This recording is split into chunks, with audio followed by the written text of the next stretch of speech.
ว้เป็นหลักฐานสำคัญสำนักวันที่ 1 กุมภาพันธ์ พุทธศักราช 2569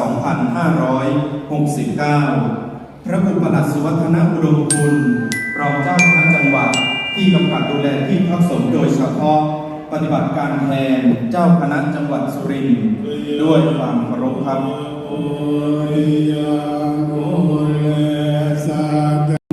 18รับรองที่พักสงฆ์พฤกษาสัทธาธรรมบ้านกาเกาะตำบลตาอองอำเภอเมืองสุรินทร์โดยแต่งตั้งให้พระวุฒิกรฉายาสิริวันโนอายุ 44 พรรษา 23 วิทยาฐานะนักธรรมชั้นเอกพุทธศาสตร์บัณฑิตเป็นหัวหน้าที่พักสงฆ์